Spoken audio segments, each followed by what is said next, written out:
Good morning, everybody, and happy Thursday. I'm sorry for the informal look today, no collared shirt. I got these t-shirts with my company logo and some information on the back, so I am very proud. My wife's going to have a problem when I'm going on day 3 wearing the same t-shirt, but we'll cross that bridge when we get there. A little positivity this morning. 243,430 people have recovered from COVID-19, according to the COVID Tracking Project. The USA did 336,901 tests with a positive percentage of 6.4%, again, according to the COVID Tracking Project. We are entering our fourth day in a row where major indexes, minus the NASDAQ, are down. The Dow, I believe, this week is down about 6%. And this goes back to the trading range that I've been speaking about for the past few weeks. Now, Jerome Powell, the Fed chairman, saying that he does see some major downside weakness still in the markets didn't help investors. It certainly did spook them. But this same trading range that I've spoken about in past commentaries is what we're seeing take place now. It's difficult for markets to continue to rise based only on hope. What we need is real data to come out showing that there's a clear path forward.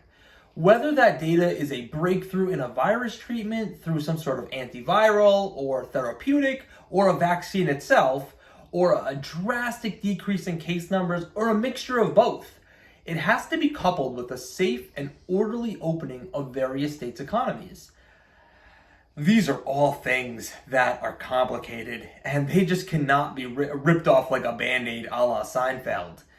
All will cause volatility, and account values are going to fluctuate. This is the perfect time to take a look at the allocation of your portfolios and have a quarterly review. We have recovered quite a bit from the lows, and now is a time to take a look at your risk tolerance and adjust it for the unknown period we have ahead. If the current events caused quite a bit of agita, right? You felt it right here. We have to adjust that risk tolerance. Should we add bonds to your portfolio? Or if you own bonds, should we add more? Or should we reduce the credit risk that we're taking within the bonds that we already own? We're entering a period of time now where value investing is going to look very different going forward. Companies are going to rethink their dividend strategy, and stock buybacks are almost a 4-letter word on Wall Street right now. As more and more companies who have the financial ability to pay the dividend decide not to do so it can strengthen their balance sheets, this is going to have a ripple effect on everybody who uses their portfolio for income, especially those who stay on the lower end of the risk scale, relying on dividends to help push their portfolio growth up over time. And this is a large swath of the population. 40 and 50-year-olds are not looking to take huge amounts of risk. They have been relying on dividends to boost the portfolio gains over the past 12 years. Rather than being reactionary once a company has already cut their dividend, now is the time to be proactive. We have to make sure that we're well positioned for the months going forward.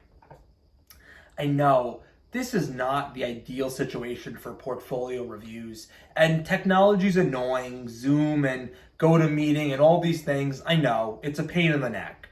But technology has made it so that we can be as close to each other as possible without being in the same room.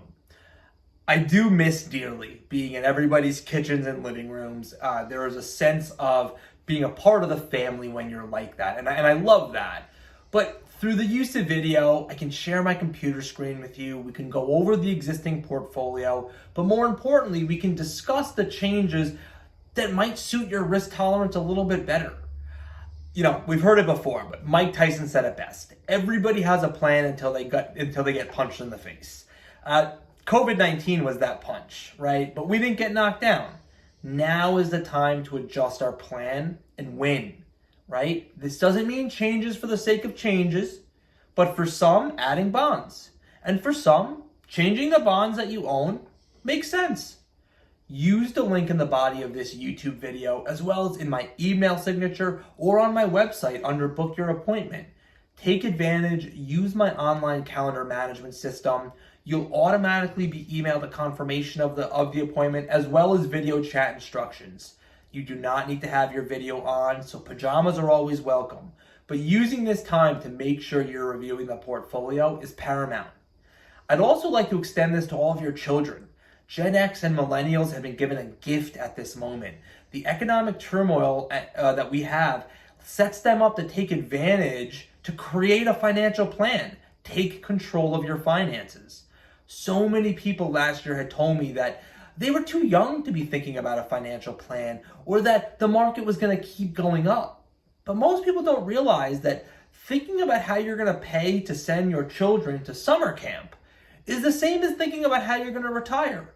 The idea is setting goals and meeting them financially.